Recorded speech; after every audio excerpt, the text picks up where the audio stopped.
So one of the questions that I get the most is, how do I organize my mail? Now, there are various ways you can organize your mail, whether that's by placing them in a 3-tier organizer, whether that's by placing them in a specific designated bin, or by separating them into priorities. I believe there's a better way to do so, and that's by minimizing it.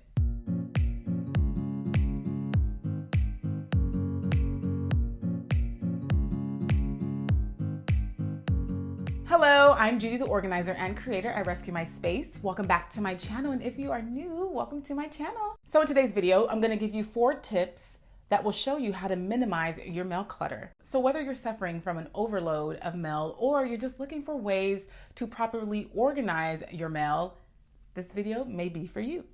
So without further ado, let's get right into the video. The first tip to minimizing mail clutter is to discard your spam mail before you walk into your home. So what that means is before you even walk through your home, that means after you take your mail out of your mailbox, you must get rid of all the mail you don't want before you sit down, before you relax and actually sort through it. So what I would suggest is to place a bin of whatever type, whether that's a trash bin or a recycling bin, and place that near the door before you enter your home. And there is where you will get rid of all of the letters you don't want. So whether those letters are coupons, whether those are just random credit card applications, unnecessary invites that you probably don't care to go to, whatever that is, you discard it before you actually enter the door. And what this will do is get rid of all the items that you don't want, all the letters, the mail, the coupon that you don't want. And the only letters you'll be taking into your home are only the ones that are actually important to you. So tip number 2 is to dedicate 5 to 10 minutes sorting through your mail. So once you bring in the more important mail into your home, put a timer in your phone up to 10 minutes and go through all your mail. So let's just say, in order for it to really take 10 minutes, you have to be someone who actually checks their mail pretty often. That is about 1 to 2 times a week. If you're checking it about 3 to 4 weeks, then you may have an overwhelm of mail and it won't take you 10 minutes to go through it. So make sure you create some type of habit to where you at least check it often enough so that every time you're going through it, you're not going through an overload of mail. But let's just say you do check it once or twice a week and you have a couple of mail that you need to go through. You put your timer for 10 minutes and you go through your mail. So for those invites that you receive, let's say for instance you receive an RSVP card, go onto that website and RSVP. Do it then and there without waiting, because this will save you time in the future and prevent you from missing out. So whether that is a bill that needs to get paid, pay it then and there. So make sure you take care of what you need to take care of in regards to that particular mail.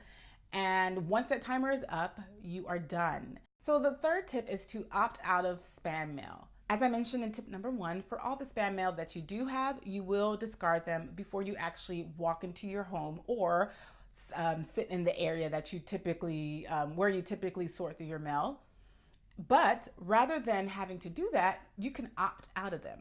There are many websites out there that actually help you opt out of these mailing lists. So what you do is you go to the specific link. So whether that is a credit card application type of link or coupons link, you go to this link and you put in your contact information. And what they do is they send your information to these companies so that they will remove you from the list. Sort of like when you unsubscribe from a newsletter, it's sort of the same thing, but instead of removing you from an email list, they will remove you from a printing list. And why they like this so much, or why they're so for it, is because it actually helps them save money to prevent them from having to print out letters. So this is a great thing to do, and I do have a link in the description box which will give you a couple of links that you can go to opt out of specific types of spam mail. And it has really worked for me, and I will definitely encourage anyone who's trying to minimize their mail clutter to definitely check this out and possibly try it for yourself. So the 4th tip to minimizing mail clutter is to automate all of your bills, which is really going paperless. Rather than them having to print out paper, they send your bill to your email. So this just, of course, saves them money, and it also allows you to receive all of your important information through your email. What I think is also great is to automate all of your bills. So as you're going paperless, you can also automate your bill to where all of your bills are coming out of your account at 1 or 2 times a month, rather than you having to physically drive to the area, pay your bill, or even just going online and paying your bill. You have it come out of your account every month, so you no longer have to worry about any type of late payments or fees. Of course, guys, you don't have to do all 4. Just try one tip and see if it works for you. And if it doesn't, try another. Because we're all about trying to create more order into our lives, thus organizing our lives, it's important that you learn how to minimize clutter. Just understand that when you minimize anything, it helps you live a more clutter-free life. So before I end this video, let me ask you guys a question. What in your life needs some decluttering? Let me know in the comment section below. So you already know what time it is. If you like this video, please give it a thumbs up and subscribe. And thank you so very much for watching this video. And as always, I'll see you soon. Bye.